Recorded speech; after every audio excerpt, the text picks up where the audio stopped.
اعوذ باللہ من الشیطان الرجیم بسم اللہ الرحمن الرحیم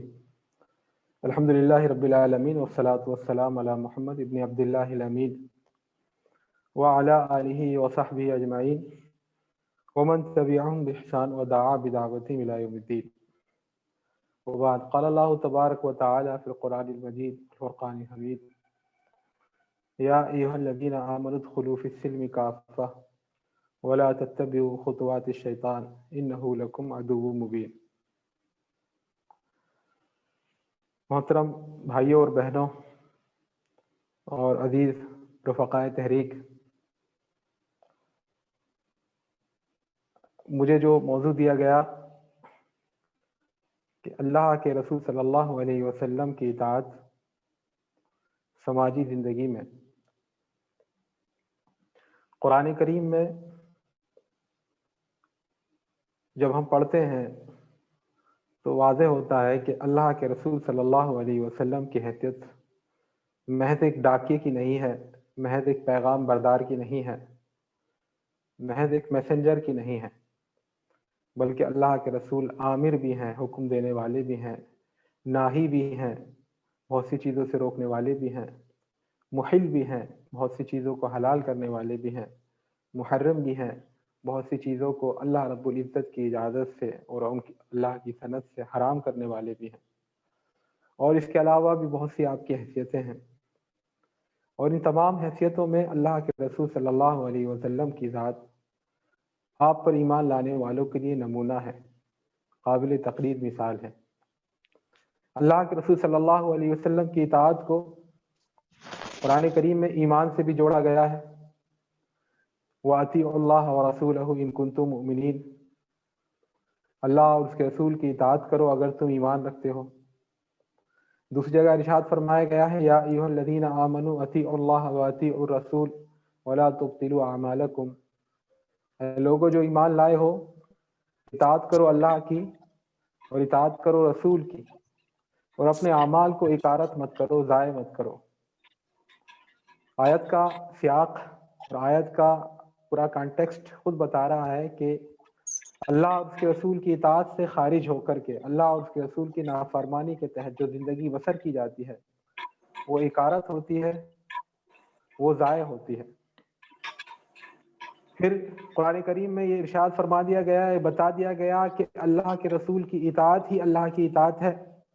من یطیع الرسول فقد اطاع اللہ، جو اللہ کے رسول کی اطاعت کرے تو اس نے گویا اللہ کی اطاعت کی۔ پھر اللہ رب العزت کے لیے بندے میں جو محبت کا جذبہ پیدا ہوتا ہے، اس کو پانے کا جذبہ پیدا ہوتا ہے، اس کی بارگاہ میں سجدہ ریز ہو جانے کا جذبہ پیدا ہوتا ہے، اس کی چوکھٹ پر جبی سائی کا جو جذبہ اور جو ایک خیال پیدا ہوتا ہے، اس محبت بھرے جذبے کو اللہ رب العزت نے اپنے رسول کی اطاعت کی طرف مبذول کرا دیا ہے، اس کی طرف پھیر دیا ہے۔ ارشاد فرمایا گیا قل ان کنتم تحبون اللہ فاتبعونی یحببکم اللہ ویغفر لکم ذنوبکم، آپ کہہ دیجئے کہ اگر تم اللہ سے محبت کا دم بھرتے ہو، اللہ سے محبت کا دعویٰ کرتے ہو، تو اس محبت کا عملی ثبوت یہ ہے کہ تم میری اتباع کرو۔ اس کا رزلٹ کیا نکلے گا، اس کا نتیجہ کیا آؤٹ ہوگا؟ یحببکم اللہ، اللہ تعالیٰ تم سے محبت کرنے لگے گا اور تمہارے گناہوں کو معاف فرما دے گا۔ قرآن کریم میں ان لوگوں کو سخت دھمکی سنائی گئی ہے جو جانتے بوجھتے اللہ کے رسول صلی اللہ علیہ وسلم کے کسی حکم سے سرتابی کرتے ہیں اور نافرمانی کرتے ہیں۔ ارشاد فرمایا گیا فَلْيَحْذَرِ الَّذِينَ يُخَالِفُونَ عَنْ أَمْرِهِ أَن تُصِيبَهُمْ فِتْنَةٌ أَوْ يُصِيبَهُمْ عَذَابٌ أَلِيمٌ، تو ہوشیار رہنا چاہیے، چوکنے رہنا چاہیے، ڈرتے رہنا چاہیے ان لوگوں کو جو اللہ کے رسول کے حکم کی سرتابی کرتے ہیں، نافرمانی کرتے ہیں، اس کو نہیں مانتے ہیں۔ کس بات سے ہوشیار رہنا چاہیے؟ اس بات سے کہ ان کو کوئی آزمائش نہ آ پکڑے، کوئی فتنے میں وہ مبتلا نہ ہو جائیں، یا ان کو دردناک عذاب نہ آ جائے۔ قرآن کریم میں اس بات کا اعلان کر دیا گیا کہ اللہ کے رسول کی صرف ظاہری اطاعت ہی مقصود نہیں ہے، بلکہ اللہ کے رسول کی قلبی اور روحانی اور وجدانی اطاعت بھی ضروری ہے۔ آپ صلی اللہ علیہ وسلم کی لائی ہوئی شریعت کے کسی حکم کو صرف ظاہری طور پر مان لینا ہی کافی نہیں ہے، بلکہ دل میں بھی اس پر عمل کی آمادگی ہونی چاہیے، اس کی پسندیدگی کا جذبہ ہونا چاہیے۔ ارشاد فرمایا گیا فلا وربک لا یؤمنون حتی یحکموک فیما شجر بینہم ثم لا یجدوا فی انفسہم حرجا مما قضیت ویسلموا تسلیما۔ اللہ رب العزت قسم کھا کر کہتا ہے کہ قسم ہے تیرے رب کی، یہ لوگ ہرگز ایمان والے نہیں ہو سکتے جب تک کہ یہ اپنی زندگی کے تمام مسائل میں، تمام تنازعات میں، تمام جھگڑوں میں، تمام خصومتوں میں، تمام ان باتوں میں جس میں ان کی رائے مختلف ہو، ان تمام چیزوں میں جب تک یہ آپ کو فیصل نہ بنا لیں، حکم نہ بنا لیں، جج نہ بنا لیں، قاضی نہ بنا لیں، اور تب تک یہ لوگ مومن نہیں ہو سکتے۔ اور پھر اتنا ہی کافی نہیں ہے، ثم لا یجدوا فی انفسہم حرجا مما قضیت، پھر ان کے اندر، ان کے دلوں میں آپ صلی اللہ علیہ وسلم کے کسی فیصلے کے لیے کوئی تنگی محسوس نہ ہو، کوئی انقباض نہ ہو، کوئی کبیدگی نہ ہو، کوئی برا ماننے والی بات نہ ہو، اور یہ سر تسلیم خم کر دیں، اپنے رب کے آگے سجدہ ریز ہو جائیں، اپنے رسول کے حکم کے آگے سر اطاعت، سر تسلیم خم کر دیں۔ اللہ کے رسول نے بھی ارشاد فرمایا کل امتی یدخلون الجنۃ الا من ابا، قالوا ومن ابا یا رسول اللہ صلی اللہ علیہ وسلم، قال من اطاعنی دخل الجنہ ومن عصانی فقد ابا۔ آپ نے فرمایا میری امت کا ہر فرد انشاءاللہ، پوری میری امت جنت میں داخل ہوگی سوائے ان چند لوگوں کے جو انکار کر دیں۔ صحابہ کرام نے تعجب سے کہا بھلا جنت میں جانے سے کون انکار کرے گا یا اللہ کے رسول؟ کہا، آپ نے فرمایا جو میری اطاعت کرے، میری اتباع کرے، زندگی میرے نہج کے مطابق گزارے، وہ میری اطاعت کرنے والا ہے اور جنت میں وہ داخل ہوگا۔ البتہ جو میرے ساتھ میرے حکم کی نافرمانی کرے، مجھے پیغمبر ماننے کے باوجود میرے احکام کی تعمیل نہ کرے، گویا کہ اس نے انکار کیا میری اطاعت سے، اور اس طرح انکار کیا اس نے جنت میں جانے سے۔ اور قرآن کریم میں سورہ احزاب میں تو صاف صاف فرما دیا گیا لقد کان لکم فی رسول اللہ اسوۃ حسنہ لمن کان یرجو اللہ والیوم الآخر وذکر اللہ کثیرا۔ یقیناً تمہارے لیے اللہ کے رسول صلی اللہ علیہ وسلم کی ذات میں اسوہ حسنہ موجود ہے، ایک زندگی گزارنے کا بہترین نمونہ موجود ہے ہر اس شخص کے لیے جو آخرت کا طلبگار ہو اور جو اللہ کی رحمت کا طلبگار ہو اور اللہ کو خوب یاد رکھنے والا ہو۔ تو میرے دوستوں اور ساتھیوں، قرآن کریم کی ان آیات اور اللہ کے رسول کے ارشادات سے یہ بات تو طے ہو جاتی ہے کہ آپ صلی اللہ علیہ وسلم کی حیثیت ہمارے لیے مطاع کی ہے، ہمارے لیے مقتدا کی ہے، ہمارے لیے امام کی ہے، ہمارے لیے آئیڈیل کی ہے، آدرش کی ہے، جس کو سامنے رکھ کر ہمیں اپنی زندگی گزارنی ہے۔ بچپن میں ہم نے ایک کہانی پڑھی تھی، آپ نے بھی وہ کہانی سنی ہوگی، اور عام طور پہ بچوں کو کہانی سنائی جاتی تھی۔ وہ کہانی یہ تھی کہ کسی گاؤں میں ایک ہاتھی پہنچا۔ اس گاؤں میں مختلف ہاتھی اس سے پہلے نہیں آیا تھا، لوگ دیکھنے آیا، تو اس گاؤں میں 4 یا 5 افراد ایسے بھی تھے جن کی بینائی نہیں تھی، جو آنکھوں سے محروم تھے۔ انہوں نے بھی کہا ہم بھی ہاتھی دیکھنا چاہتے ہیں۔ لوگ ان کو ہاتھی کے پاس لے گئے تو کسی نے ہر ایک نے ہاتھی کو ٹٹول کر دیکھا، تو کسی کا ہاتھ ہاتھی کی سونڈ پر پڑا، کسی کا ہاتھ ہاتھی کے پیر پر پڑا، کسی کا ہاتھ ہاتھی کے پیٹ پر پڑا، کسی کا ہاتھ ہاتھی کے کان پر پڑا، اور کسی کا ہاتھ ہاتھی کی دم پر پڑا۔ بعد میں جب لوگوں نے پوچھا کہ بھائی آپ نے ہاتھی کو دیکھا تو کیسا پایا، تو کسی نے کہا کہ جس کا ہاتھ سونڈ پر پڑا تھا اس نے کہا کہ مڑی ہوئی ربڑ کی مانند ہے ہاتھی۔ جس کا ہاتھ اس کے پیٹ پر پڑا تھا اس نے کہا نہیں، بہت بڑی دیگ کی مانند ہے، بہت بڑی دیگ کی مانند ہے ہاتھی۔ تیسرے جس کا ہاتھ اس کے پیر پر پڑا تھا اس نے کہا نہیں، ہاتھی ایک کھمبے کی مانند ہے، جو بہت طاقتور و توانا کھمبا ہوتا ہے اس کی طرح ہے۔ جس کا ہاتھ اس کے کان پر پڑا تھا اس نے کہا نہیں، ہاتھی تو ایک بڑے پتے کی طرح ہے۔ اور جس کا ہاتھ اس کی دم پر پڑا تھا اس نے کہا کہ ہاتھی تو جھاڑو کی طرح ہے، جس میں جھاڑو ہوتی ہے، جیسے اس میں بال ہوتے ہیں، اس میں تنکے ہوتے ہیں، ایسا ہے۔ تو یہ ایک مزاحیہ کہانی ہے، لیکن افسوس کے ساتھ کہنا پڑتا ہے کہ ادھر کچھ سالوں سے یا کچھ دہائیوں سے یا شاید 100 سال سے ہم مسلمانوں نے بھی اللہ کے رسول کے اسوے کے ساتھ، اللہ کے رسول کی لائی ہوئی شریعت کے ساتھ، اللہ کے رسول صلی اللہ علیہ وسلم کے لائے ہوئے نظام زندگی کے ساتھ اللہ کے رسول صلی اللہ علیہ وسلم جس دین کو لے کر آئے اس دین کے ساتھ ہم نے وہی رویہ اور وہی طرز عمل اختیار کر رکھا ہے جو کچھ نابینا حضرات نے اس ہاتھی کے ساتھ اختیار کیا تھا۔ دین جو دین اسلام ہے یہ مکمل نظام زندگی ہے، زندگی کے ہر جزئیے سے بحث کرتا ہے، ہر پہلو سے بحث کرتا ہے، ہر گوشے سے بحث کرتا ہے۔ زندگی کی تمام سرگرمیوں پر اس کے احکامات حاوی ہیں۔ دین کو علماء کرام نے غور و خوض کے بعد اور قرآن و سنت کی نصوص کا استقرائی اور استیعابی اور انکلوزیو مطالعہ کرنے کے بعد اس نتیجے تک پہنچے ہیں کہ دین کی تعلیمات کو 6 بڑے شعبوں میں تقسیم کیا جا سکتا ہے۔ دین نام ہے عقائد کا، دین نام ہے عبادات کا، دین نام ہے معاملات کا، دین نام ہے معاشرتی زندگی کا، سماجی زندگی کا، اور دین نام ہے سیاست کا، نظم و تدبیر کا،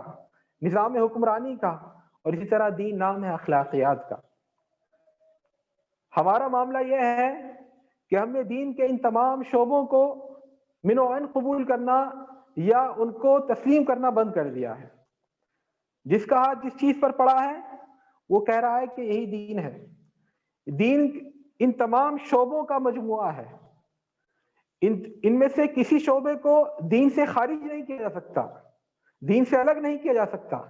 بالکل اسی طرح ان میں سے کسی شعبے کو یہ نہیں کہا جا سکتا کہ یہی مکمل دین ہے، اس کے علاوہ دین کچھ نہیں ہے۔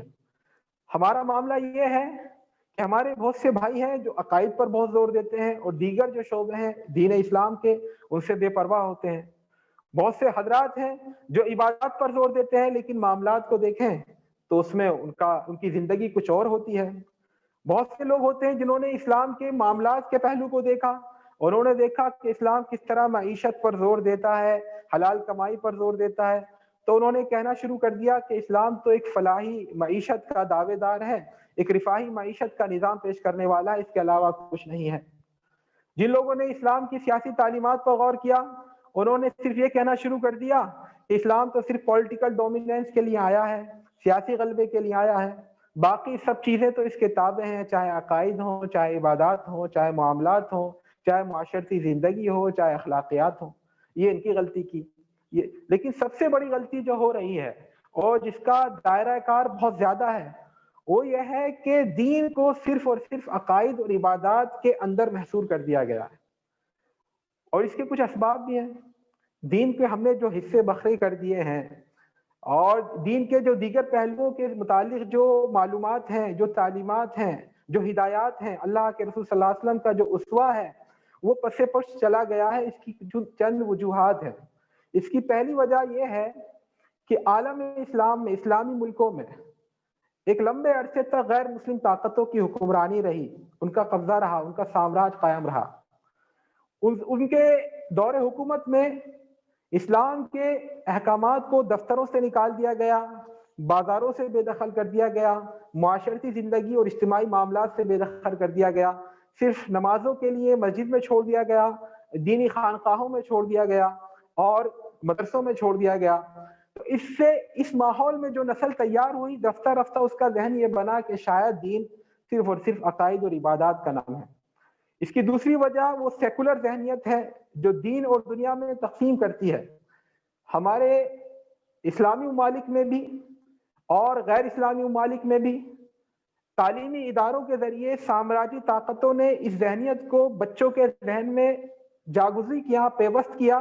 کہ دین اور دنیا دونوں الگ الگ چیزیں ہیں۔ دین اس لیے نہیں ہے، دین انسان کی پرائیویٹ زندگی کا معاملہ ہے، نجی زندگی کا معاملہ ہے۔ باقی سماج میں دین کو قائم کرنے کی بات کرنا، دین کے احکام کو نافذ کرنے کی بات کرنا، یہ ایسے ہی ہے جیسے انسانیت کے قافلے کو آدمی پلٹا کر پھر ماضی کی طرف لے جائے۔ تو اس ذہنیت کے حاملین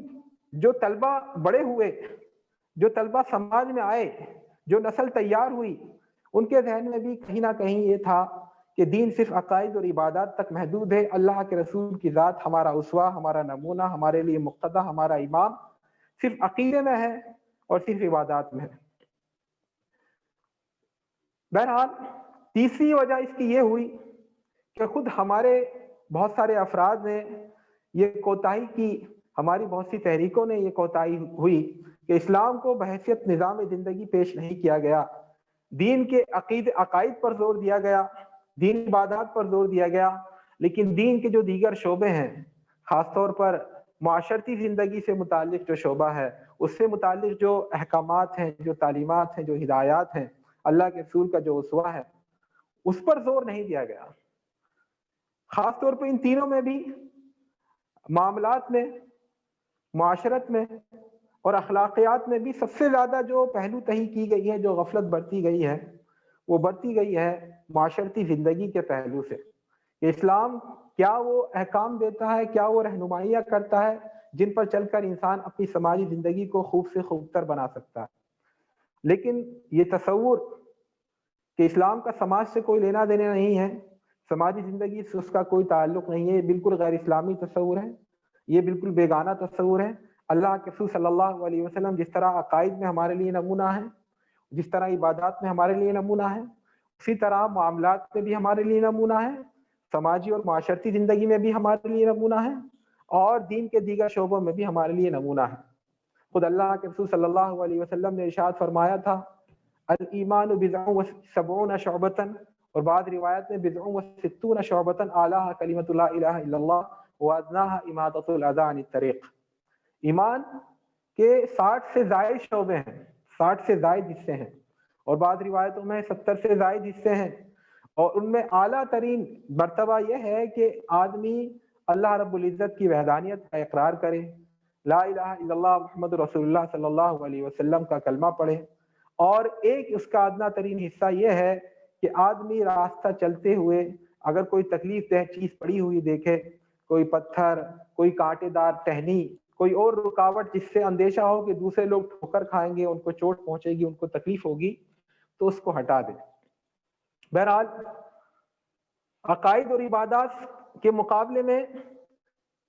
اللہ کے رسول نے جو ہدایات اور جو تعلیمات سماجی زندگی کے بارے میں دی ہیں، معاملات کے بارے میں دی ہیں، ان کا مقام اور مرتبہ اس لحاظ سے زیادہ بڑھا ہوا ہے، بلکہ ان کا معاملہ اس لحاظ سے زیادہ سنگین ہے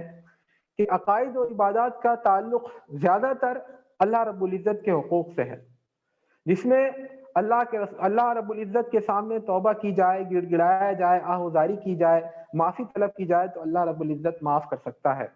لیکن معاملات کا معاملہ یہ ہے، اور معاشرتی زندگی کا معاملہ یہ ہے کہ یہ زیادہ تر حقوق العباد سے متعلق ہوتے ہیں۔ ان کے تعلق سے اگر آدمی حق تلفی کرتا ہے، پہلو تہی کرتا ہے، کوتاہی کرتا ہے اور اسلامی تعلیمات پر عمل نہیں کرتا تو کسی نہ کسی کا حق مارتا ہے، اور حق جب کسی کا مارا جائے تو جب تک صاحب حق اس کو معاف نہ کر دے تب تک وہ معاف نہیں ہوتا۔ صرف توبہ کر لینے سے، صرف رون گڑ گڑا لینے سے وہ معاف نہیں ہوتا۔ اس کے معافی کی صرف دو صورتیں ہیں، یا تو صاحب حق کو حق دے دیا جائے، اس کا جو حق تھا اس کو پہنچا دیا جائے، یا پھر اس سے مل کر معافی طلب کی جائے اور وہ معاف کر دے۔ تو میرے دوستوں اور ساتھیوں، اللہ کے رسول صلی اللہ علیہ وسلم جس دین کو لے کر آئے ہیں، جو شریعت لے کر آئے ہیں، آپ کا جو اسوہ آپ نے پوری نوع انسانی کے لیے دیا ہے، وہ پوری زندگی سے بحث کرتا ہے۔ ایسا نہیں ہے کہ صرف عقائد تک آپ کا زور ہو اور صرف جو ہے عبادات تک آپ تاکید فرمائیں، بلکہ سماجی زندگی کے متعلق بھی آپ صلی اللہ علیہ وسلم کی زندگی اور آپ کا نمونہ ہمارے لیے مقتدیٰ ہے، ہمارے لیے آپ امام ہیں۔ اللہ کے رسول نے سماجی زندگی کے بارے میں بہت ساری ہدایات دی ہیں، بہت ساری رہنمائیاں فرمائی ہیں، لیکن ایک اصل الاصول، ایک بنیادی تعلیم ہے جو اسلام کی تمام سماجی تعلیمات میں جس کی روح رچی اور وسیع ہوئی ہے۔ وہ بنیادی تعلیم کیا ہے؟ وہ ہے آپ صلی اللہ علیہ وسلم کا ارشاد کہ المسلم من سلم المسلمون من لسانہ و یدہ۔ مسلمان وہ ہے جس کے ہاتھ اور زبان سے دیگر مسلمان محفوظ رہیں، صحیح سالم رہیں۔ یعنی بندہ مسلمان اپنے کسی قول و عمل سے، اپنی کسی حرکت و نقل سے، اپنے کسی انداز اور ادا سے کسی دوسرے کو جسمانی یا ذہنی یا نفسیاتی یا مالی یا کسی بھی قسم کی تکلیف اور پریشانی اور اذیت نہیں دیتا ہے۔ اس حدیث کا مطالعہ کرتے ہوئے ہمیں دو باتیں ذہن میں رہنی چاہیے۔ اللہ کے رسول صلی اللہ علیہ وسلم نے یہ فرمایا کہ ہاتھ اور زبان سے محفوظ رکھنا دیگر مسلمانوں کو،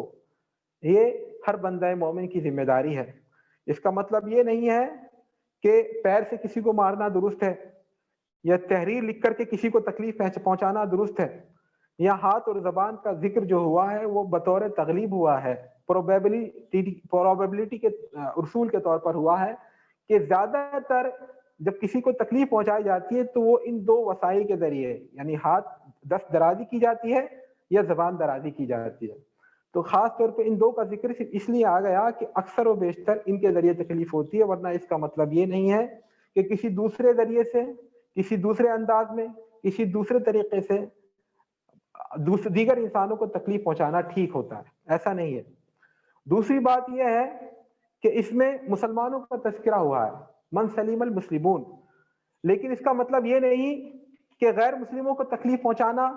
یا ان کو اذیت میں ڈالنا یہ درست ہے، ایسی بات نہیں ہے۔ چونکہ مسلمان عام طور پر مسلم معاشرے میں رہتے ہیں، مسلم لوکیلٹی میں رہتے ہیں، مسلم بستی میں رہتے ہیں، اس لیے ادراہ تغلیب، بطور تغلیب یہ بات کہہ دی گئی، ورنہ قرآن و سنت کی جو دیگر نصوص ہیں، قرآن کی جو آیات ہیں، اللہ کے رسول کی جو تعلیمات ہیں اور آپ کی زندگی جو پوری موجود ہے اس کو سامنے رکھیں تو فقہاء نے، علماء دین نے یہ اصول نکالا ہے کہ مسلمان غیر مسلموں کے تعلق سے بھی وہی رویہ اختیار کیا جائے گا جو مسلمانوں کے تعلق سے اختیار کیا جاتا ہے۔ یقیناً عقائد میں غیر مسلموں کی ہمنوائی نہیں کرنی ہے، عبادات میں غیر مسلموں کی ہمنوائی نہیں کرنی ہے، لیکن فقہاء کرام فرماتے ہیں معاملات میں اور اخلاقیات میں یہ دو باب ایسے ہیں جس میں مسلمان اور غیر مسلم میں کوئی فرق نہیں ہے۔ جیسا معاملہ، یعنی آپ شراب نہیں خرید سکتے ہیں مسلمان سے اور نہیں بیچ سکتے مسلمان کو، تو یہی حکم غیر مسلم کے لیے بھی ہے۔ جس طرح اخلاقیات، قولوا للناس حسنا، اچھی بات کہنا یا خندہ پیشانی سے ملنا، ملاقات کرنا، ان تلقى اخاك بوجه طلق، یہ جس طرح مسلمانوں کے لیے اپلیکیبل ہے اسی طرح غیر مسلم برادران وطن کے لیے بھی اپلیکیبل ہے۔ اسی طرح بیشتر اسلام کی جو معاشرتی تعلیمات ہیں اس میں بھی مسلمان اور غیر مسلم کے درمیان فرق نہیں کیا گیا ہے۔ اللہ کے رسول صلی اللہ علیہ وسلم کا اسوہ جب ہم دیکھتے ہیں تو ہم دیکھتے ہیں کہ آپ نے خاص طور پر اس پہلو پر بہت زور دیا ہے، معاشرتی زندگی میں اس بات پر بہت ابھارا ہے کہ ہم سے کسی کو تکلیف نہ پہنچے، کسی کو دکھ نہ پہنچے، کسی کو رنج نہ پہنچے، کسی کو اذیت نہ پہنچے، کسی کو ہم سے دقت اور پریشانی نہ ہو، بے ضرر بن کر ہم زندگی گزاریں۔ اللہ کے رسول صلی اللہ علیہ وسلم ایک بار خطبہ دے رہے تھے مسجد نبوی میں، آپ نے دیکھا کہ ایک صحابی ہیں، وہ لوگوں کی صفوں کو لانگتے ہوئے پہلی صف میں آنا چاہ رہے ہیں، تو آپ صلی اللہ علیہ وسلم نے خطبے کو بیچ میں روک دیا اور ان کو خطاب کر کے فرمایا کہ بیٹھ جائیے جہاں پر ہیں آپ لوگوں کو تکلیف دے رہے ہیں اس طرح صفے لانگ لانگ کر کے۔ حالانکہ آپ صلی اللہ علیہ وسلم نے ہی دیگر ارشادات میں یہ بیان فرمایا ہے کہ پہلی صف میں حاضر ہونے کا ثواب بہت زیادہ ہے۔ آپ نے فرمایا اگر لوگوں کو معلوم ہو جائے کہ مسجد میں پہلی صف میں حاضر ہونے کا کیا ثواب ہے تو لوگ اس پر جھگڑا کریں، اور اس کے لیے، اس کا نپٹارا کرنے کے لیے کہ کون آگے رہے گا، اگر اس کے لیے ان کو ضرورت پڑے پرچی ڈالنے کی، قرآن نکالنے کی، تو یہ بھی کریں گے۔ بلکہ بعض روایات میں آپ صلی اللہ علیہ وسلم نے ارشاد فرمایا کہ اگر لوگوں کو معلوم ہو جائے کہ صف اول میں کیا اجر و ثواب رکھا گیا ہے تو لوگ گھٹنوں کے بل گھسٹتے ہوئے بھی آنے کی کوشش کریں گے پہلی صف میں پہنچنے کے لیے۔ لیکن آپ صلی اللہ علیہ وسلم کی ایک طرف یہ تعلیم ہے، یہ اجر و ثواب آپ نے بیان کیا، لیکن جب اس کام کی وجہ سے دیگر بندگان خدا کو تکلیف ہو رہی ہے، ان کو پریشانی ہو رہی ہے، کوئی آدمی ان کی گردنوں کو لانگتا ہوا آگے بڑھ رہا ہے، ان کو چیرتا ہوا آگے آ رہا ہے، تو آپ صلی اللہ علیہ وسلم نے اس کو ناپسند فرمایا اور آپ نے کہا بیٹھ جائیے، آپ آگے مت آئیے، آپ کے اس عمل سے لوگوں کو تکلیف ہو رہی ہے۔ طواف جب ہم حج کرتے ہیں، حج میں آدمی جب جاتا ہے ظاہر سی بات ہے خانہ کعبہ کو اپنی آنکھوں سے دیکھتا ہے، اللہ کے گھر کو دیکھ کر اپنی آنکھیں ٹھنڈی کرتا ہے۔ اسی میں ایک موقع ہوتا ہے کہ طواف کے بعد یا طواف کے موقع پر حجر اسود کو چھونا، اور حجر اسود کی فضیلت میں بہت ساری حدیثیں آئی ہیں۔ اللہ کے رسول کا یہ بھی ارشاد ہے کہ حجر اسود جب دنیا میں آیا تھا جنت سے، یہ جنت کا ایک پتھر ہے، اور جب یہ دنیا میں آیا تھا تو سفید تھا، لیکن لوگوں نے اس کو جب چوما تو ابنائے آدم یعنی ذریت آدم کے گناہوں کی وجہ سے یہ سیاہ ہوتا چلا گیا۔ بہرحال حجر اسود کا ایک مقام اور اس کا ایک مرتبہ ہے، جن لوگوں نے اس کا بوسہ دیا وہ اس کو محسوس بھی کرتے ہیں کہ اس کو چھونے کے بعد ایک عجیب کیفیت طاری ہوتی ہے، ایک عجیب طرح کی پیورٹی اور ایک طرح کی پاکیزگی کا احساس ہوتا ہے۔ اور اس کا آدمی ظاہر سی بات ہے کہ آدمی دنیا میں رہتے ہوئے جنت کے کسی پتھر کو چھو لے تو حجر اسود تک پہنچنا، اس کا استلام کرنا، اس کو چھونا، اس کو بوسہ لینا، یہ بہت فضیلت کی چیز ہے۔ لیکن یہی فضیلت کی چیز اس وقت منع ہو جاتی ہے جب آپ کے اس تک پہنچنے کی وجہ سے کسی دوسرے کو تکلیف ہو۔ آج ہم جب حج پر جاتے ہیں وہاں جو نظارہ دیکھتے ہیں، جو دھکا مکی ہوتی ہے، جو جھگڑا ہوتا ہے، جو کچلے جاتے ہیں، کسی کے کونی لگتی ہے، بالکل لڑائی کا ماحول رہتا ہے، یہ سراسر اللہ کے رسول صلی اللہ علیہ وسلم کے اسوے کو، آپ کے نمونے کو ذہن میں نہ رکھنے کی وجہ سے۔ آپ صلی اللہ علیہ وسلم نے منع فرمایا ہے کہ حجر اسود تک پہنچنا تو ایک مستحب کام ہے، فضیلت کی چیز ہے، جبکہ کسی مسلمان کو تکلیف پہنچانا، کسی اپنے بھائی کو، انسانی بھائی کو تکلیف پہنچانا، اس کو دکھ پہنچانا، اس کے ساتھ دھکا مکی کرنا، یہ حرام ہے۔ اور کسی مستحب کام کے لیے کسی حرام کام کو کرنا یہ نادانی ہے اور حماقت ہے۔ تو دیکھیے یہ بھی اللہ کے رسول صلی اللہ علیہ وسلم کی ایک تعلیم ہے۔ روزے میں خاص طور پہ سحری کے وقت، رمضان میں سحری کے وقت تہجد کا وقت ہوتا ہے، اللہ کے رسول اگر چاہتے تو ایسا ممکن تھا کہ گلی گلی اور محلے محلے لوگ شور مچاتے ہوئے گھومتے کہ اٹھ جائیں سب کے سب، یا مسجد سے ہی اعلان کیا جاتا، یا ڈھول بجایا جاتا، یا پٹاخہ پھوڑا جاتا، یا نعتیں پڑھی جاتی مسجد کے لاؤڈ اسپیکر سے، یہ سب ممکن تھا۔ لیکن اللہ کے رسول نے دیکھا کہ اس میں کچھ بوڑھے بھی ہوں گے، سماج میں، جس سماج میں ہم رہ رہے ہیں، کچھ بوڑھے بھی ہوں گے، کچھ کمزور مریض بھی ہوں گے، کچھ شیرخوار بچے بھی ہوں گے جن کی نیند کو ڈسٹرب ہوگا، اور ہو سکتا ہے اگر مخلوط سماج میں مسلمان رہتا ہو تو کچھ غیر مسلمین بھی ہوں۔ تو یہ شور مچانا، یہ چیخنا چلانا نہیں، آپ نے ایسا کچھ نہیں کیا، حالانکہ وہ تہجد کا وقت تھا، اس وقت اٹھانا مستحب ہے۔ اللہ کے رسول نے ارشاد بھی فرمایا ہے کہ بہترین شادی شدہ جوڑا وہ ہے کہ جو تہجد کے وقت اگر شوہر کی آنکھ کھل جائے تو وہ اٹھے اور اپنی بیوی کو جگا دے، اور اس کے اگر وہ نہ اٹھ رہی ہو تو اس کے اوپر ہلکا سا پانی ڈال دے۔ اور بہترین بیوی وہ ہے جو تہجد کے وقت اگر اس کی آنکھ کھل جائے تو اپنے شوہر کو اٹھائے، اور اگر شوہر نہ اٹھے تو اس کے اوپر ہلکا سا پانی ڈال کر اس کو جگائے، حالانکہ یہ بھی ایک فضیلت ہے۔ لیکن آپ صلی اللہ علیہ وسلم نے دوسروں کی تکلیف کے پیش نظر، دوسروں کو ہم سے کوئی تکلیف اور کوئی ایذا نہ پہنچے، آپ صلی اللہ علیہ وسلم نے ایسا کوئی عمل نہیں کیا۔ آپ صلی اللہ علیہ وسلم نے پڑوسی کے بارے میں، پڑوسی کے جو حقوق بیان کیے ہیں قرآن کریم کے اندر بھی، اور آپ نے اپنے ارشادات میں بھی، آپ فرماتے ہیں ما زال جبریل یوصینی بالجار حتی ظننت انہ سیورثہ، مجھے حضرت جبریل علیہ السلام مجھ پر نازل ہوئے، مجھ پر اترے، اور آپ نے مجھے تاکید کرنا شروع کی پڑوسی کے حقوق کے بارے میں، اور اتنی تاکید کی، اتنی تاکید کی، اتنی تاکید کی کہ مجھے لگنے لگا کہ شاید اب پڑوسیوں کو بھی وراثت میں حق ملنے لگے گا۔ یہ ہے دیکھیے اسلام کا۔ اللہ کے رسول صلی اللہ علیہ وسلم نے ارشاد فرمایا کہ وہ مومن نہیں ہوتا، وہ نہیں ہو سکتا، قسم کھا کر فرمایا آپ نے، واللہ وہ مومن نہیں ہو سکتا جو پیٹ بھر کر سو جائے لیکن اس کا پڑوسی بھوکا رہ جائے۔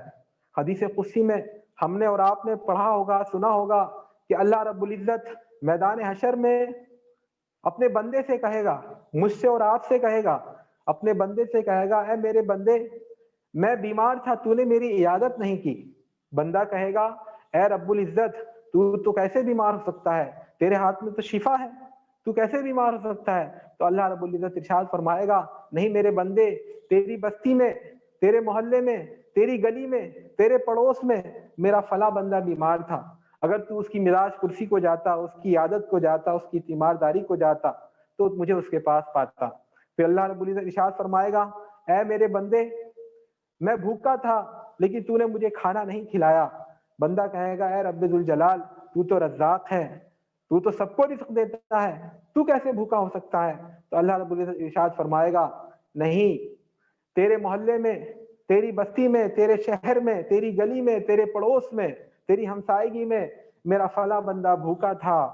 لیکن اور اگر تو اس کو کھانا کھلاتا تو مجھے اس کے پاس پاتا۔ اسی طرح اللہ رب العزت کہے گا تو نے مجھے پانی نہیں پلایا، اسی طرح فرمائے گا تو نے مجھے لباس نہیں دیا، اور بندہ ہر بار استعجاب ظاہر کرے گا اور اللہ رب العزت کہے گا کہ اگر تو انسانوں کے کام آتا، اپنی سماجی زندگی کو اچھا کرتا، اپنے سماج کو اوپر لانے کی کوشش کرتا، سماج میں سدھار لانے کی کوشش کرتا، تو مجھے اس کے پاس پاتا اور میں تیرا اجر دینے والا ہوتا۔ اسلام اور شرک میں 36 کا آنکڑا ہے، جہاں شرک ہے وہاں اسلام نہیں ہے، جہاں اسلام ہے وہاں شرک نہیں ہے۔ اور شرک کی خاصیت یہ ہے کہ شرک میں جب بھی ہوتا ہے تو سب سے پہلے اللہ رب العزت کی بیوی تجویز کی جاتی ہے، اللہ رب العزت کے اولاد تجویز کی جاتی ہے۔ اسلام نے اس پورے تصور کو بالکل کنڈم کیا ہے، لیکن انسانیت نوازی اسلام کی یہ ہے کہ اسلام یہ کہتا، اللہ کے رسول نے ارشاد فرمایا الخلق عیال اللہ واحب الخلق الی اللہ من احسن الی عیالہ، مخلوق اللہ رب العزت کا کنبہ ہے اور اللہ رب العزت کو سب سے زیادہ پسند وہ شخص ہے جو اس کے کنبے کے ساتھ اچھی طرح پیش آئے۔ میں نے آپ لوگوں کے سامنے شروعات میں ایک آیت پڑھی تھی، یا ایھا الذین آمنوا ادخلوا فی السلم کافہ ولا تتبعوا خطوات الشیطان انہ لکم عدو مبین، اے وہ لوگوں جو ایمان لائے ہو، سلم میں، اسلام میں پورے کے پورے داخل ہو جاؤ اور شیطان کے قدموں کی پیروی مت کرو، بے شک وہ تمہارا کھلا ہوا دشمن ہے، وہ تمہارا وہ دشمن ہے جس نے تمہارے ساتھ اپنی دشمنی کا اعلان کر دیا ہے، وہ ڈکلیئرڈ اینیمی ہے، وہ تمہارا کھلا ہوا دشمن ہے۔ دیکھیں اسلام تنہا وہ دین ہے جو عقیدہ بھی دیتا ہے، عبادات بھی دیتا ہے اور اصول زندگی بھی دیتا ہے اور منہج زندگی بھی دیتا ہے۔ دیگر ادیان و مذاہب کی طرح اس کا معاملہ نہیں ہے کہ وہ کسی شخص کے نام پر رکھے گئے ہیں یا کسی علاقے کے نام پر رکھے گئے ہیں یا کسی نسل کے نام پر رکھے گئے ہیں یا کسی اور نسبت کے حوالے سے رکھے گئے ہیں۔ یہاں پر اس آیت کی روشنی میں ہمارے سامنے جو تعلیم آتی ہے، جو بات آتی ہے نکھر کر، وہ نقطہ قابل غور یہ ہے کہ کافہ تمام مسلمان پورے اسلام پر عمل کریں، یعنی پورے تمام اسلام پر عمل بھی مطلوب ہے اور تمام مسلمانوں سے بھی مطلوب ہے۔ ایسا نہیں ہے کہ اسلام کی بعض تعلیمات ہیں جو صرف عربوں کے لیے تھی، ہندوستان کے مسلمانوں کے لیے نہیں ہے۔ یہ اسلام کی بعض تعلیمات ایسی ہیں جو صرف شریفوں کے لیے ہیں اور جو جن کا خاندان، جن کی عزت ہو، جن کے معاشرے میں جن کی اتنی عزت نہیں ہے ان کے لیے نہیں ہے۔ ایسا نہیں ہے، پورے مسلمانوں سے مطلوب ہے کہ اسلام میں پورے داخل ہوں۔ اسی طرح پورے اسلام کے بارے میں مطلوب ہے کہ اس پر عمل کیا جائے۔ ہم عرصے سے یہ غلطی ہمارے ہاں ہو رہی ہے کہ ہم اللہ کے رسول کا اسوہ اور صحابہ کرام کی زندگیاں صرف عقائد اور عبادات کے تناظر میں پڑھتے ہیں۔ ہم جب پڑھتے ہیں تو سب کانشیسلی یا انکانشیسلی ہمارے ذہن میں یہ ہوتا ہے کہ وہ صرف ہمارے لیے عقیدے میں نمونہ ہے، دین کے لیے قربانیوں میں نمونہ ہے، راہ خدا میں جہاد کرنے میں نمونہ ہے اور عبادات میں نمونہ ہے، اللہ کے سامنے آہوازاری میں نمونہ ہے۔ لیکن میرے دوست اور ساتھیوں، اللہ کے رسول انسان تھے اور اللہ کے رسول کے صحابہ کرام کی جو جماعت تھی وہ انسانوں کی جماعت تھی۔ ایسا نہیں کہ وہ آسمان سے اترنے والے فرشتے نہیں تھے۔ آج ضرورت ہے ہمیں اس بات کی کہ ہم اللہ کے رسول کی زندگی کا اور صحابہ کرام کی زندگی کا مطالعہ اس لحاظ سے کریں کہ ان کی سماجی تقریبات کیا تھیں، ان کی سماجی زندگی کیا تھی، وہ اجتماعی معاملات کس طرح حل کرتے تھے، کس طرح وہ اپنے مسائل کو نپٹایا کرتے تھے، ان کی شادی بیاہ کس طرح کی تھی، ان کی تقریبات کس طرح کی تھی۔ میں ایک مثال دینا چاہوں گا کہ عام طور پر یہ ہوتا ہے کہ اپنے علاقے کا کوئی بندہ کسی دوسری جگہ مل جائے تو اس سے اپنائیت آدمی محسوس کرتا ہے۔ اگر اردو زبان بولنے والا کوئی سعودی عرب میں مل جائے یا تمل زبان بولنے والا کوئی آسٹریلیا مل جائے تو آدمی کا دل اس کی طرف کھنچتا ہے، اس اپنائیت محسوس کرتا ہے اور پھر پوچھتے ہیں بھائی آپ کہاں کے ہیں، وہ بتا دے کہ ہم تو اسی ضلع کے ہیں جس ضلع کے آپ ہیں، تو اور محبت محسوس ہوتی ہے، اور وہ بتا دے نہیں اس ضلع میں بھی اسی بستی کے ہیں جس بستی کے آپ ہیں، تو اور اپنائیت محسوس ہوتی ہے اور قربت محسوس ہوتی ہے۔ اور اللہ کے رسول سے اپنے صحابہ کرام سے زیادہ محبت کرنے والا اللہ کے رسول کو کوئی نہ ہوا ہے اور نہ امت میں کوئی اتنی محبت کرنے والا ہوگا۔ لیکن اللہ کے رسول کے ایک جانثار صحابی ہیں حضرت عبد الرحمن بن عوف رضی اللہ تعالیٰ عنہ، اللہ کے رسول کی مجلس میں تشریف لاتے ہیں، اللہ کے رسول دیکھتے ہیں ان کے چہرے پر پیلا پن ہے، آپ پوچھتے ہیں یہ کیا لگا رکھا ہے، انہوں نے کہا ورس لگایا ہے، یعنی ہلدی یا ہلدی لگائی ہے جس سے انسان کا رنگ تھوڑا نکھر آتا ہے۔ آپ صلی اللہ علیہ وسلم پوچھتے ہیں کیا آپ نے شادی کر لی ہے؟ وہ فرماتے ہیں کہ جی ہاں میں نے شادی کر لی ہے۔ تو آپ نے پوچھا کہ پھر ولیمہ کیا؟ آپ نے فرمایا کہ نہیں ابھی میں نے ولیمہ نہیں کیا۔ تو اللہ کے رسول صلی اللہ علیہ وسلم نے ارشاد فرمایا اولی ولو بشات، نہیں ولیمہ کیجئے، کیونکہ چاہے ایک بکری ہی کیوں نہ ذبح کرنی پڑے، تو اس واقعہ بہت سادہ واقعہ نہیں ہے. آپ دیکھیں کہ یہ ہجرت اللہ کے رسول پر ایمان لائے ہیں, اللہ کے رسول ان کے سب سے زیادہ محبوب ہیں,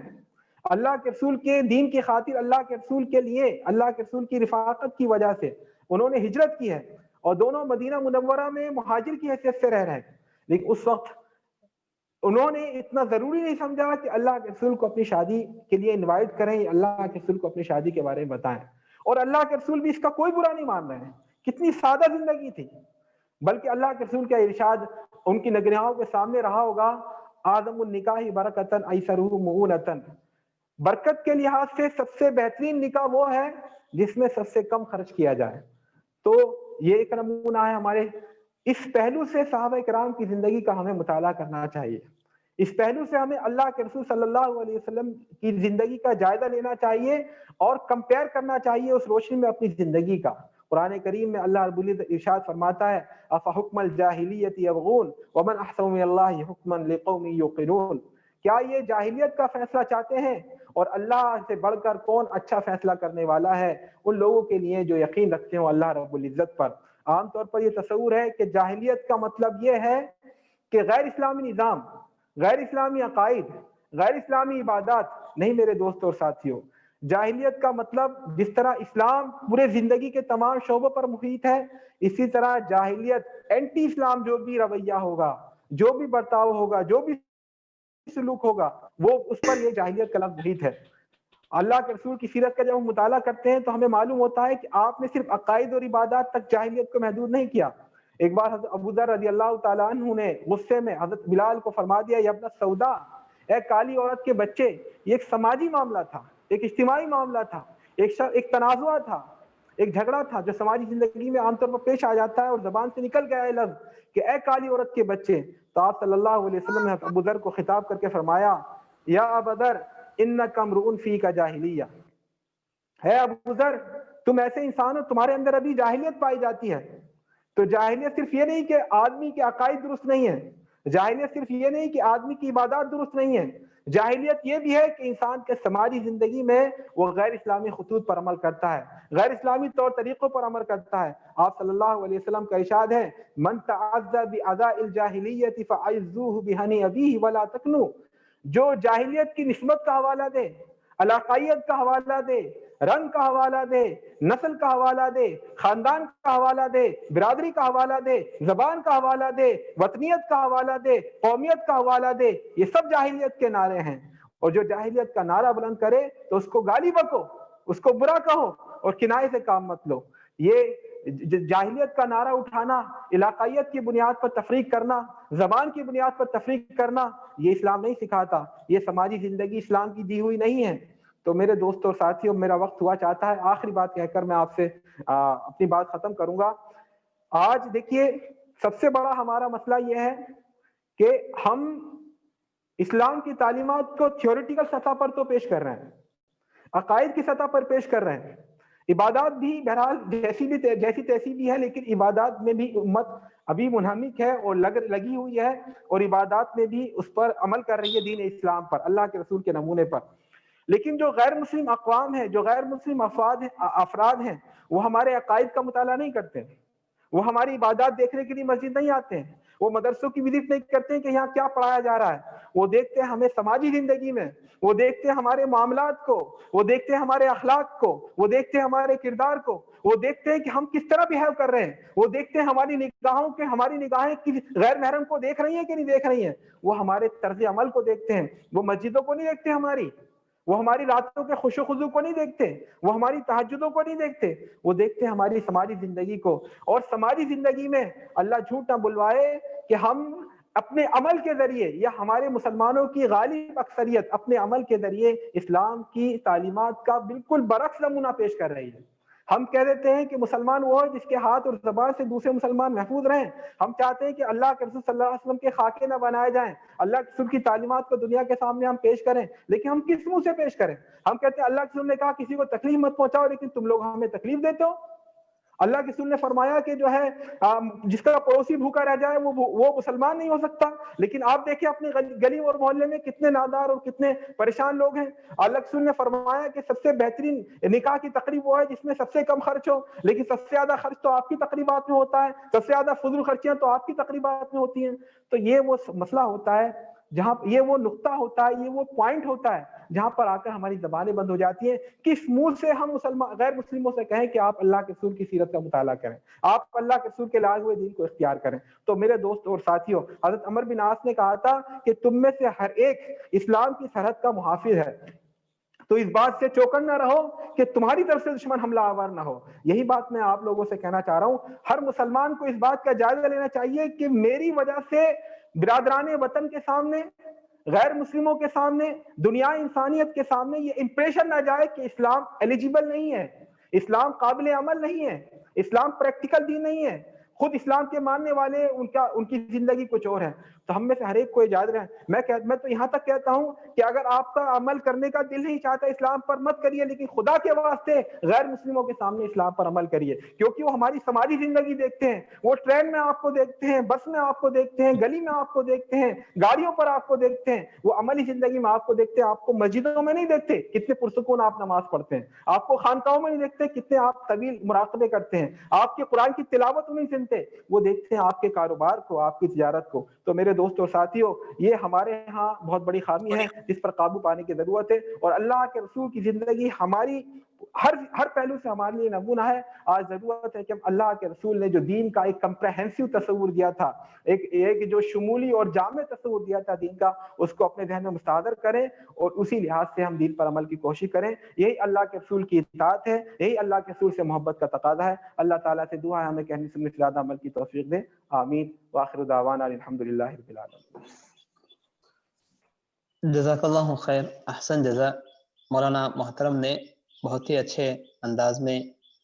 آپ نے یہ بات بتائی کہ مسلمانوں کو چاہیے کہ پوری طرح اسلام میں داخل ہو جائیں.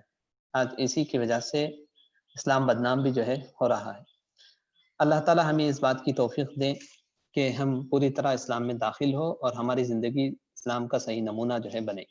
اب سوالات کا موقع ہے. جو اس تعلق سے خاص سوال ہو, عنوان کے تحت آپ سوال جو ہے کر سکتے ہیں.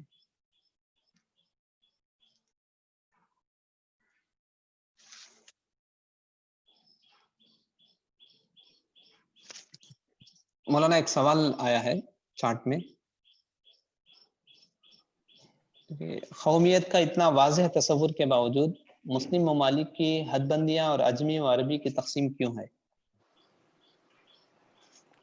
جی, بنیادی وجہ تو وہی ہے, جیسے جیسے جب دور زوال آتا ہے تو اس طرح کی اصل بنیادی وجہ وہی ہے کہ دین کو جو ہے ہم نے اجتماعی زندگی سے کاٹ دیا ہے, اور اس میں بہت سی تحریکات بھی ہیں اس میں شامل, اور بہت سارے افراد بھی ہیں. تو جب اللہ کے رسول صلی اللہ علیہ وسلم کے زمانے سے پہلے یہی تھا کہ قبائل میں بٹی ہوئی تھی دنیا. آپ صلی اللہ علیہ وسلم نے تصور دیا, دو بنیادیں دیں انسانیت کو جمع کرنے کی. ایک ہے وحدت رب, یعنی سب کا رب ایک ہے, سب کا معبود ایک ہے, اور ایک ہے وحدت اب, یعنی سب ایک باپ کی اولاد ہیں. تو یہی دو بنیادیں جس پر انسانیت کبھی جمع ہو سکتی ہے. اس کے علاوہ جو بھی بنیاد ہوگی انسان تجربہ کر رہا ہے, وہ کرتا آ رہا ہے اور آگے بھی کرتا رہے گا, لیکن وہ کبھی کامیاب نہیں ہوگا. چاہے رنگ کی بنیاد پر جمع کرنے کی بات ہو تو رنگ مختلف ہیں لوگوں کی, زبان کی بنیاد پر جمع کرنے کی بات ہو زبانیں مختلف ہیں. تو یہ تو ایک پوری سازش, ایک کوشش تھی پوری دشمنان دین کی کہ مسلمانوں کو جو اصل اخوت کا سبق دیا تھا اللہ کے صلی اللہ علیہ وسلم نے, اس سے ہٹا کر کے ان کو مختلف چھوٹے چھوٹے اس میں لا دیں. تو اصل وجہ وہی ہے, دین اسلام سے دوری. البتہ جو غیر مسلمین جو اور مسلمانوں کی بگاڑ میں ایک بنیادی فرق ہوتا ہے, اس کو ہمیں ذہن میں رکھنا چاہیے. تو غیر مسلموں کا جو بگاڑ ہوتا ہے, ان کے بگاڑ کی اصلاح ان کی تعلیمات کی روشنی میں نہیں کی جا سکتی, کیونکہ ان کی تعلیمات میں بھی تحریف ہو گئی ہے. جبکہ مسلمانوں کا جو بگاڑ ہے وہ صرف ان کے عمل کا بگاڑ ہے. البتہ قرآن ہمارے پاس انٹیکٹ موجود ہے, اللہ کے رسول صلی اللہ علیہ وسلم کی سنت بالکل صحیح سالم موجود ہے, اور اس کی روشنی میں ہر زمانے میں علماء دین, مجددین دین ہر زمانے میں مسلمانوں کے انحراف کو, ان کے بگاڑ کو ٹو دی پوائنٹ بتا دیتے ہیں کہ کہاں کہاں بگاڑ ہو رہا ہے. تو آپ جو کہہ رہے ہیں بالکل صحیح کہہ رہے ہیں کہ قومیت وغیرہ کا جو دھوکہ ہے, اور ہر زمانے میں علماء نے اس پر تنقید کی, اس زمانے میں بھی اور آج بھی کر رہے ہیں. شکریہ. ایک اور سوال ہے مولانا کہ اطاعت اور جی عقیدت میں کیا فرق ہے؟ جی اصل میں اس پر وہ لوگوں نے گفتگو کی ہے اور تزکیہ نفس معاملہ حسن اصلاحی صاحب نے بھی کیا ہے. عقیدت، ظاہر سی عقیدت کا لفظ عربی زبان کا لفظ تو ہے نہیں. محبت کا لفظ قرآن کریم نے استعمال کیا ہے اور اللہ کے رسول نے بھی استعمال کیا ہے. تو ہمارے ہاں کچھ چیزیں پھیلی ہوئی ہیں. ایک عشق کا لفظ پھیلا ہوا ہے، عشق مصطفیٰ. تو عشق اور محبت میں ایک بنیادی فرق ہوتا ہے. محبت میں اپنی والدہ سے کر پاتا ہوں، عشق نہیں کرتا. محبت میں اپنی بیٹی سے کرتا ہوں لیکن عشق نہیں کرتا. تو عشق کے اندر کہیں نہ کہیں سیکشولیٹی کا جو ہے انپٹ آ جاتا ہے، تو یہ ٹھیک نہیں ہے. اسی طرح عقیدت کا لفظ یہ، عقیدت میں کہیں نہ کہیں وہ آستھا یا اس کی بات آ جاتی ہے. تو صحیح بات یہ ہے کہ ہمیں جو لفظ استعمال کرنا چاہیے وہ اللہ کے رسول کی محبت، یہ سب سے جامع لفظ ہے کہ وہ محبت میں پاکیزگی ہے اور طہارت ہے، اور اس کے اندر کوئی ایسا شائبہ بھی نہیں ہے جو شرک وغیرہ کا. تو اطاعت، آپ اگر کہیں اطاعت اور محبت میں تو کیا فرق ہے، تو وہی محبت اندرونی جذبے کا نام ہے، اور اسی محبت کو جب آپ باہر لائیں، اس کو ریئلائز کریں اپنی عملی زندگی میں، تو یہی اطاعت بن جاتی ہے. جی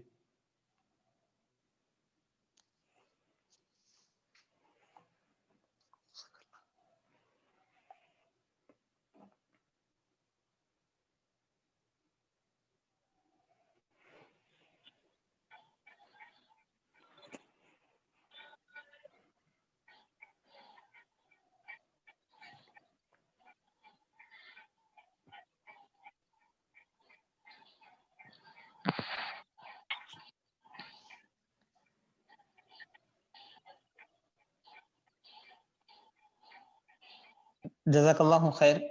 احسن جزا. میں اب پروگرام کے آخری